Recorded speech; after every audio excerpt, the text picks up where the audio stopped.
अखबारों के नाम अलग हो सकते हैं, लेकिन सबके साथ निष्पक्ष शब्द जुड़ा हुआ है। वही इसका जो मूल उद्देश्य है वो यही है कि पक्ष की बात हो, विपक्ष की बात हो, एक पत्रकार होने की हैसियत से और पत्रकारिता को जो धर्म है उसके निर्वहन के लिए ये निष्पक्षता बेहद आवश्यक है।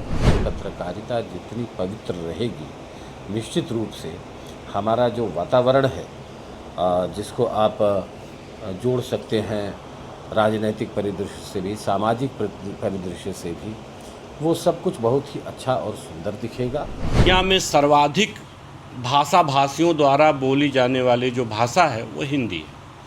तो हिंदी पत्रकारिता का भविष्य बिल्कुल उज्जवल है। इसमें कहीं कोई वो नहीं है कि न्यू मीडिया आ गई, सोशल मीडिया आ गई या इलेक्ट्रॉनिक मीडिया आ गई तो जो पहला अखबार निकला था वो अंग्रेजी में निकला था और एक अंग्रेज ने निकाला था, अंग्रेजी शासन के खिलाफ निकाला था, क्योंकि जनता के लिए पत्रकारिता है।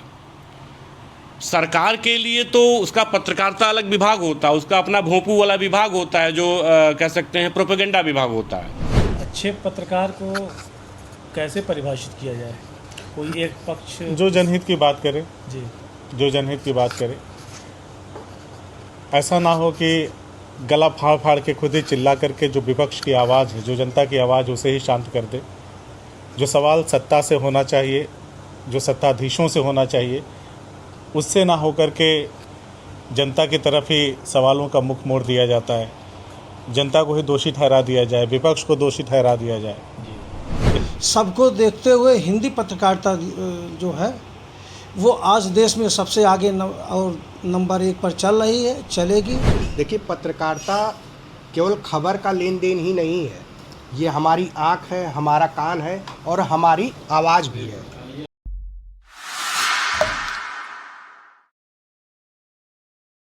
आज हिंदी पत्रकारिता दिवस है और हम आजमगढ़ में रैदोपुर में स्थित जर्नलिस्ट क्लब के कार्यालय में मौजूद हैं। तमाम पत्रकार साथियों के साथ जर्नलिस्ट क्लब के अध्यक्ष सामने जनाब आशुतोष द्विवेदी जी बैठे हुए हैं, इसके संयोजक डॉक्टर अरविंद सिंह जी बैठे हुए हैं, आज अखबार के bureau in chief Vinod Singh ji यहाँ पे बैठे हुए हैं, नेशनल कवरेज के सब एडिटर राजीव भी बैठे हुए हैं यहाँ पे। आज हिंदी पत्रकारिता दिवस की सभी पत्रकारों को, पूरे देश को, पूरे क्षेत्रवासियों को बहुत बहुत मुबारकबाद। तो पत्रकारिता जो है सबसे जुड़ी हुई है, सबके हितों से जुड़ी हुई है। और इसी के साथ साथ थोड़ा सा इसके इतिहास में जाते हैं तो इसकी शुरुआत जो है हिंदी पत्रकारिता दिवस की बात करें तो पहले तो अंग्रेज़ों के ज़माने में सारी भाषाओं में, अंग्रेज़ी में, उर्दू में, फ़ारसी में, बंगला में पत्र निकलता था, लेकिन हिंदी में नहीं निकलता था। 30 मई 1826 को कलकत्ते से, देश की राजधानी कलकत्ते से, उद्दंत मार्तंड नाम का पत्र जो साप्ताहिक था, इसको कानपुर से ताल्लुक़ रखने वाले पंडित जुगल किशोर शुक्ला ने इसको प्रकाशित किया था। और अंग्रेज़ों को इससे बड़ी तकलीफ़ हुई, बड़ी दिक्कत हुई। और तकलीफ़ इस तरह की थी कि आप समझ सकते हैं कि ये लगभग 1.5 महीने में ही ये 1.5 साल तक ही इसका प्रकाशन हो सका। उसके बाद इसका प्रकाशन पूरी तरह से बंद हो गया था। फिर भी वही ये आधारशिला है, वही ये पिलर है जिस पिलर पे आज हिंदी पत्रकारिता जो है कदम ताल करती है। और हम सीधे सीधे अध्यक्ष जी से बात करते हैं कि आज हिंदी पत्रकारिता दिवस के मौके पर आपका क्या कहना है।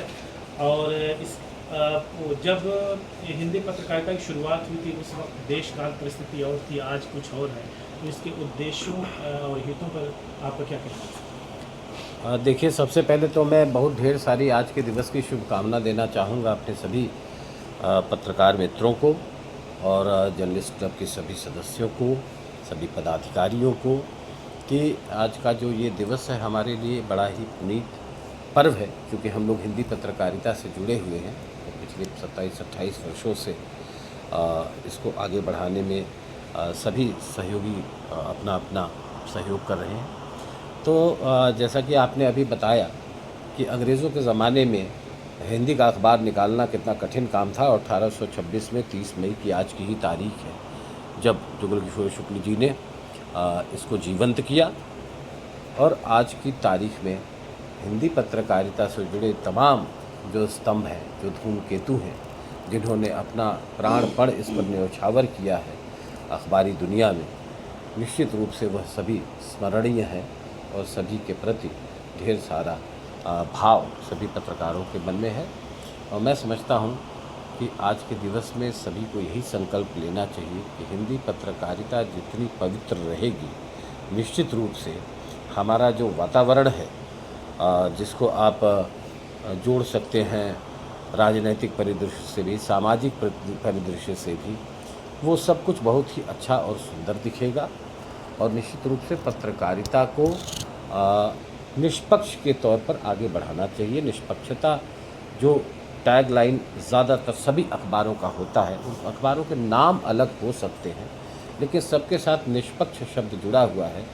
वही इसका जो मूल उद्देश्य है वो यही है कि पक्ष की बात हो, विपक्ष की बात हो, एक पत्रकार होने की हैसियत से और पत्रकारिता को जो धर्म है उसके निर्वहन के लिए ये निष्पक्षता बेहद आवश्यक है। और इसी की जीवंतता इस बात को तय करेगी कि आगे आने वाले दिनों में हिंदी पत्रकारिता का क्या मुकाम होगा। यूँ तो मील का पत्थर अभी तक हिंदी पत्रकारिता में माना जाता है कि जिन लोगों ने भी अपना योगदान किया है वो सराहनीय है, और हम सभी का एक सहयोगी के तौर पर हमेशा ही इस दिवस पर सबको शुभकामनाएं रहती हैं। और गर्मी बहुत ज़्यादा होने की वजह से इस वर्ष किसी कार्यक्रम का आयोजन तो नहीं हो रहा है, लेकिन निश्चित रूप से आपके माध्यम से हम हिंदी पत्रकारिता दिवस की ढेर सारी शुभकामनाएं अपने पत्रकार मित्रों को और देश के समस्त देशवासियों को देना चाहते हैं कि आगे ये ज्योति अपनी पूरी लौ के साथ प्रज्वलित होती रहे। ठीक है, धन्यवाद सर। और आगे फिर बातचीत करेंगे। ये दैनिक आज अखबार के चीफ हमारे सामने बैठे हुए हैं, विनोद सिंह जी। सर, आज हिंदी पत्रकारिता दिवस के मौके पे आप क्या कहना चाहेंगे, क्या संदेश देना चाहेंगे? सबसे पहले देश को हम यह संदेश देना चाहते हैं, जिन्होंने हिंदी पत्रकारिता के लिए अपने जान को कुर्बान कर दिया अंग्रेज़ों के सामने, उनको सत सत नमन। और हिंदी पत्रकारिता में जुड़े सभी लोगों को, जिस ढंग से आज हिंदी पत्रकारिता आगे बढ़ रही है, अंग्रेज़ी, उर्दू और फ़ारसी सारी भाषाएं फेल हो गई हिंदी के आगे। पूरे देश में हिंदी पत्रकारिता के परचम फहराया हुआ है और हम सभी पत्रकार बंधुओं को ऐसे ही जुड़े रहना चाहते हैं। और इसके साथ साथ हम लोग जर्नलिस्ट क्लब के बैनर तले हैं और ऐसे बहुत सारे क्लब, बहुत सारी संस्थाएं हैं, लेकिन सबको देखते हुए हिंदी पत्रकारिता जो है वो आज देश में सबसे आगे और नंबर 1 पर चल रही है, चलेगी। इसी के साथ साथ सब धन्यवाद। इसी क्रम में जो है हम जर्नलिस्ट सब के संयोजक डॉक्टर अकीम संधि से बात करना चाहेंगे और समझना चाहेंगे कुछ कि उनके विचार क्या हैं, उनके व्यूज़ क्या हैं हिंदी पत्रकारिता दिवस के इस मौके पर। किस तरह से आज की पत्रकारिता को आप देखते हैं? धन्यवाद अख्तर भाई। सबसे पहले तो हिंदी पत्रकारिता दिवस की ढेर सारी शुभकामनाएं आप सभी मित्रों को, हिंदी पाठकों को और अहिंदी पाठकों को भी। दरअसल दुनिया की जो सबसे ज़्यादा बोली जाने वाली जो भाषा है वो चीन की मंदारिन है और उसके बाद हिंदी। ये शोध मुझे लगता है 2-3 साल 4 साल पहले का था।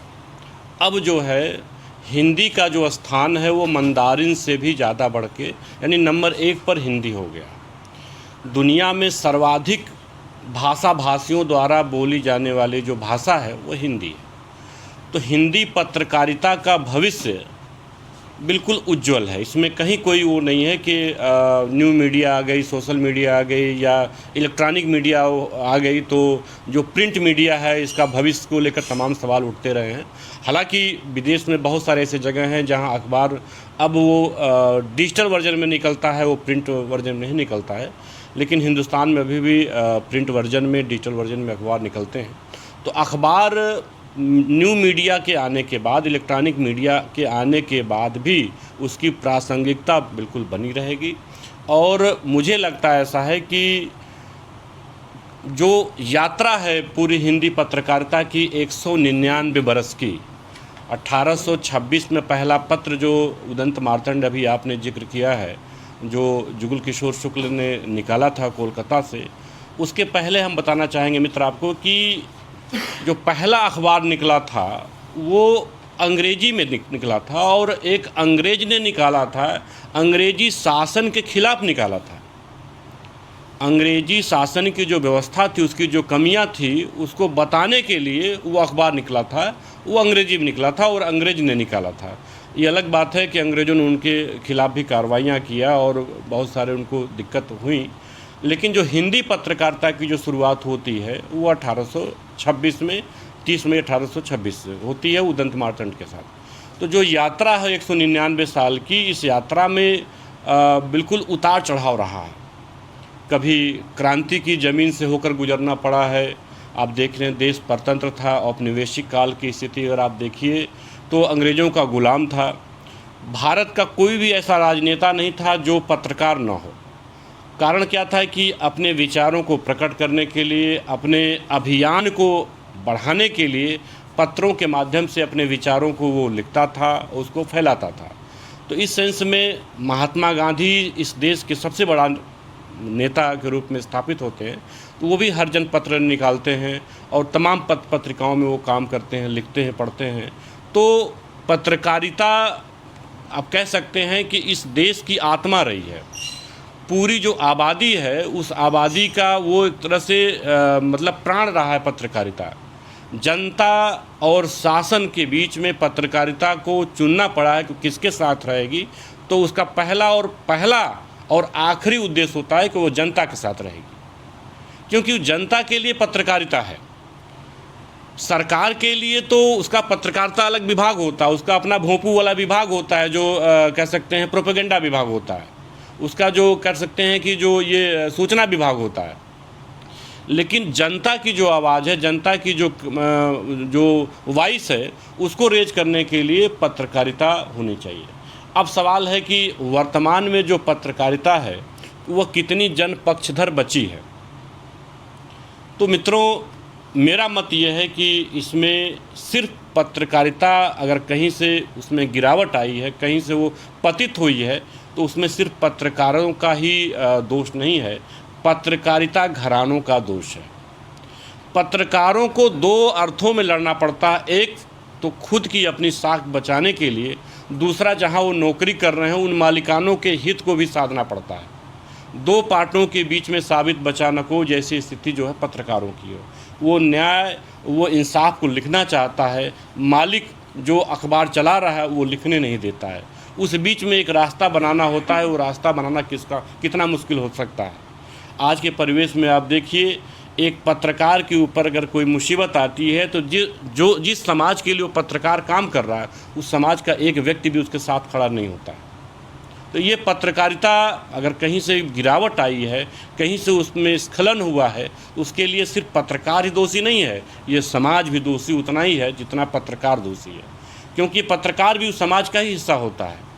मुझे लगता है कि इन विषयों पर भी चिंतन करनी चाहिए आज के इस डेट पर, क्योंकि पत्रकारिता दिवस है। इस दिवस पर कि पत्रकारिता का जो भविष्य है वह अगर ऐसे चलता गया, अगर ऐसे ही होता गया, तो मुझे लगता है कि इसमें से अभी जो हमारे जर्नलिस्ट क्लब के अध्यक्ष ने बोला कि निष्पक्षता, तटस्थता पत्रकारिता की खूबी है।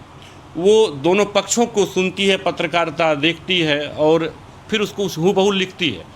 तो मुझे लगता है कि पत्रकारिता को निष्पक्ष होने से ज़्यादा ज़रूरी है कि वो सत्य का पक्ष ले। पत्रकारिता को सत्य के पक्ष बिल्कुल होना चाहिए, तो सत्य का पक्षधर होना चाहिए पत्रकारिता को, मेरा मत ये है। और जो स्थितियां आज के समय में है, मैं बताना चाहूँगा जो नई चुनौतियां आई हैं, जो न्यू मीडिया, चाहे वो फेसबुक है, ट्विटर है या क्या नाम है यूट्यूब है, जितने भी ये न्यू मीडिया या सोशल मीडिया के माध्यम हैं, इन माध्यमों ने चुनौतियां दिया है पत्रकारिता को। जो परंपरागत पत्रकारिता है उसको चुनौतियां दिया है, लेकिन बावजूद यहाँ पर जो तथ्य हैं उस तथ्यों की सटीकता, उसकी तथ्यात्मकता में मतलब उतनी सटीकता नहीं होती है। जल्दीबाजी के चक्कर में फेसबुक पे या ट्विटर पे लोग कुछ भी लिख देते हैं, कर देते हैं, लेकिन उसकी सच्चाई को परखना पड़ता है। आज भी जितनी जिम्मेदारी से परंपरागत मीडिया के लोग काम करते हैं वो उतनी जिम्मेदारी से नागरिक पत्रकारिता नहीं काम कर सकती है, क्योंकि नागरिक पत्रकारिता जो व्यक्ति करता है उसके लिए कोई जिम्मेदारी या जवाबदेही का भाव नहीं होता है। लेकिन कोई पत्रकार अगर किसी अखबार के लिए काम कर रहा है, किसी इलेक्ट्रॉनिक चैनल के लिए काम कर रहा है, तो उसकी जवाबदेही है कि खबरों की पुष्टि करे, खबर जो सही हो, तथ्यात्मक हो, उसको लिखे। तो वह एक तरह से वो जिम्मेदारी का भाव उसके अंदर निहित होता है।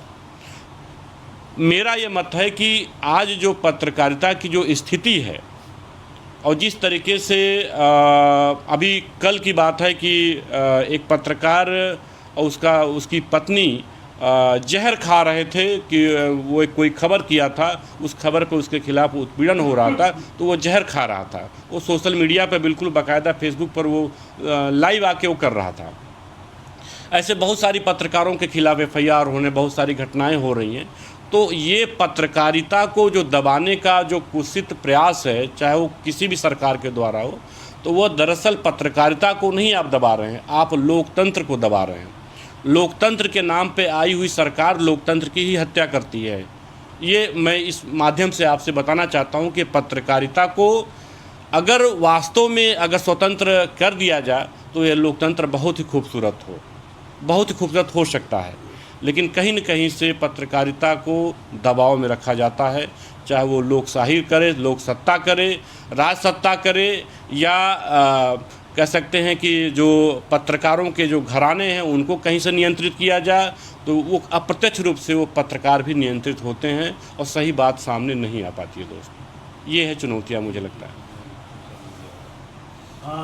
राजीव जी, आपसे आज पत्रकारिता दिवस पे ये सवाल है कि जैसा कि सब ने कहा कि अपुष्ट खबरें आजकल ज़्यादा चलती हैं सोशल मीडिया पे, इस पे आपका क्या कहना है और इसको आप किस तरह से देखते हैं? ये पत्रकारिता के लिए कितनी हानिकारक है? पहले तो मैं कहना चाहूँगा कि इस महान हिस्से में भाग ले रहे हैं, उसके लिए सभी को धन्यवाद देना चाहूँगा। देखिए, पत्रकारिता केवल खबर का लेन देन ही नहीं है, ये हमारी आँख है, हमारा कान है और हमारी आवाज़ भी है। और ये जनता के उम्मीदों को और जनता की बातें होती हैं उसको ही पत्रकारिता में ले आके रखना सामने हमारा मकसद होना चाहिए।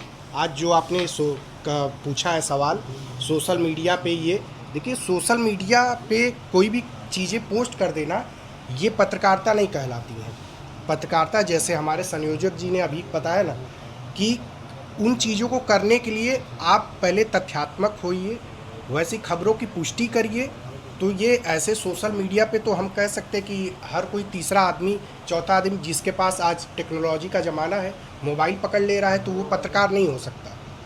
पत्रकारिता के लिए ये समाज को एक कितनी कठिनाइयों से फेस वैल्यू करना पड़ता है, ये महत्वपूर्ण है आज के इस युग को देखते हुए कि हम सोशल मीडिया पे जो भी खबरें पोस्ट की जाती हैं, ये इससे पहले हट के भी हमें सोचना चाहिए कि ये सही हो सकती हैं या नहीं, क्योंकि पत्रकार और ये सोशल प्लेटफॉर्म ये दोनों बिल्कुल अलग है। धन्यवाद। इसी क्रम में हम प्रशांत जी से बात करेंगे। आप प्रशांत जी, आज के दौर में, आधुनिक पत्रकारिता के माध्यमों के दौर में पत्रकारिता की शुचिता और आत्मा कितनी पवित्र रह गई, इसके बारे में आपका क्या सोचना है, क्या? देखिए, सबसे पहले तो इस पत्रकारिता दिवस पे हम सभी को शुभकामनाएं देते हैं। और अगर आज के दौर में पत्रकारिता आज भी कायम है, क्योंकि देखिए, ठीक अभी जैसे हमारे संयोगी ने बताया कि पत्रकार मेहनत कर रहा है, लेकिन कहीं न कहीं इसमें सामाजिक और घरानों की भी तरफ से दबाव पड़ जाता है, जिससे वो कट छट जाते हैं। लेकिन सोशल मीडिया एक ऐसा माध्यम प्लेटफॉर्म मिला है कि आप देखिए ना कि पब्लिक भी दे देती है, लेकिन एक पत्रकार क्या करता है, उसकी पुष्टि करता है, उसको छांटता, फिर अपने भाषा में उसको सटीक जवाब देता है, जिससे ठीक है, अगर उसके अपने घरानों के पत्रकारिता घरानों की तरफ से वो खबरें नहीं जा रही हैं लोगों तक, लेकिन एक सोशल मीडिया के माध्यम से पहुंच रही हैं, तो ये इम्पॉर्टेंट है। और रह गया कि पत्रकारिता तब भी जिंदा थी, आज भी जिंदा है, आगे भी जिंदा रहेगी, प्लेटफार्म बदलते रहेंगे। इसी क्रम में हमारे सामने कांग्रेस कमेटी आजमगढ़ के पूर्व अध्यक्ष रवींद्र सिंह जी हैं। इनसे हम इस हिंदी पत्रकारिता दिवस के मौके पर ये जानना चाहेंगे कि आपका इसमें क्या व्यूज़ है, आज की पत्रकारिता को आप किस नज़रिए से देखते हैं? हिंदी पत्रकारिता दिवस पर सभी देशवासियों की हार्दिक बधाई एवं ढेर सारी शुभकामनाएं आपके माध्यम से। देखिए, हर दौर की अपनी अलग अलग परिभाषाएं हैं और पत्रकारिता के क्षेत्र में अपने अपने समय पर अपने अपने तरीके से लोगों ने काम किया है। और पत्रकारिता जो समाज के जो दर्द हैं, जो देश के जो दर्द, समाज और देश में हो रहे जो भी दर्द हैं, उस दर्द को अपने अपने माध्यमों से उसको निर्भीकता से व्यक्त करना ही पत्रकारिता है। और मुझे लगता है आज के दौर में पत्रकारिता अपने उद्देश्यों से पूरी तरीके से विमुख हो चुकी है। और आज मैं आपके माध्यम से पत्रकारिता दिवस, हिंदी पत्रकारिता दिवस के अवसर पर पूरे देशवासियों से यही कहना चाहूँगा कि जो मूल आत्मा है पत्रकारिता की, जो चौथा स्तंभ माना जाता है, चौथा स्तंभ का मतलब एक ऐसा स्तंभ कि जो किसी आधार को गिरने न दे, तो आपकी सबसे बड़ी जिम्मेदारी है। इतिहास में आपको स्वर्ण अक्षरों में याद किया जाए, इसलिए अपनी भूमिका को, अपने कर्तव्यों को ईमानदारी से निभाइए। यही आज के समय, आज के दिन कहना है। हमारे साथ मौजूद हैं आजमगढ़ के सीनियर जर्नलिस्ट वसीम अकरम साहब, CBI इंडिया न्यूज़ के संपादक। हिंदी पत्रकारिता दिवस पे आपको मेरी तरफ से बहुत बहुत शुभकामनाएं। अभी जर्नलिस्ट क्लब के सारे पदाधिकारियों ने, अध्यक्ष जी समेत और ये डॉक्टर रवींद्र सिंह जी संयोजक जो हैं इसके, काफ़ी कुछ चर्चाएं की। इसी क्रम में आपका भी एक व्यू ले लिया जाए कि हिंदी पत्रकारिता दिवस पे आप पत्रकारिता को किस तरह से देखते हैं, जो आज के डिजिटल मीडिया के दौर में पत्रकारिता में क्या कुछ बदला है? देखिए, बदलाव तो बहुत सारे हो गए हैं और पत्रकारिता एक, मैं कहूँगा कि बिंदु से शुरू होती होती अब तमाम पड़ावों से होते हुए डिजिटल मीडिया की तरफ आ चुकी है पूर्णतः। और इसी प्लेटफॉर्म पे अब आपको सारी चीज़ें दिखाई दे रही हैं, तमाम चीज़ें हो रही हैं। और इन सब के बीच जो सबसे बड़ी बात है वो ये है कि अब कहते हुए कोई संकोच नहीं हो रहा कि पत्रकारिता एक मुश्किल दौर से भी गुज़र रही है। आप भी जानते हैं, हम भी जानते हैं। और उसकी जो चुनौतियां हैं, कुछ लोग उसको आज भी उन चुनौतियों को लेते हुए तमाम अच्छे पत्रकार काम भी कर रहे हैं। ऐसा नहीं है कि सब कुछ खाली खाली हो गया है। लेकिन आज का जो दौर है वो मेरी समझ से बड़ा ही चुनौतीपूर्ण हो गया है। अच्छे पत्रकार को कैसे परिभाषित किया जाए? कोई एक पक्ष जो जनहित की बात करे जी, जो जनहित की बात करे, ऐसा ना हो कि गला फाड़ फाड़ के खुद ही चिल्ला करके जो विपक्ष की आवाज़ है, जो जनता की आवाज़, उसे ही शांत कर दे। जो सवाल सत्ता से होना चाहिए, जो सत्ताधीशों से होना चाहिए, उससे ना होकर के जनता की तरफ ही सवालों का मुख मोड़ दिया जाता है। जनता को ही दोषी ठहरा दिया जाए, विपक्ष को दोषी ठहरा दिया जाए। इस तरह की चीज़ें आप और हम सभी देख रहे हैं। ठीक है सर। अभी हाल ही में जो भारत पाकिस्तान का युद्ध हुआ, उसमें जिस तरह से मीडिया ने लाहौर पे कब्जा कर लिया, नहीं कब्जा करे, हम सभी चाहते हैं, एक भारतवासी होने के नाते हमारी दिली इच्छा है कि ये सारी चीज़ें हों। ठीक है, एक तरफ आप देख रहे होंगे कि तमाम जो पाकिस्तानी चैनल थे, क्रिकेटरों के हों या सिंगरों के हों, हमारे भारत में बंद किए जा रहे थे। दूसरी तरफ पाकिस्तान के एक्सपर्ट को ये हमारे देश के मीडिया वाले बुला करके उनको अपने पैनल में बैठा के डिस्कशन कर रहे थे और वो ऑन एयर हमारे सेना के बारे में उल्टा सीधा बोल रहे थे, हमारे देश के बारे में बोल रहे थे। कायदे से तो ऐसे मीडिया वालों के ऊपर कार्रवाई होनी चाहिए, है ना। इनको इतनी आज़ादी तो मेरा यही कहना है कि जो ऐसी विषम परिस्थितियों में जो सही तरीके से काम कर रहे हैं, सही पत्रकारिता कर रहे हैं, उनको मेरा सलाम है हिंदी दिवस के ऊपर। और इन्हीं लोगों के वजहों से या वजह से कह लीजिए कि अभी उम्मीद का जो चिराग है वो बुझा नहीं है। दो चार कैसे है वो कि दो चार उम्मीदों के चिराग अब भी है रोशन, जी, माजी की हवेली अभी वीरान नहीं। वीरान नहीं है। ठीक है सर, थैंक यू। शुक्रिया।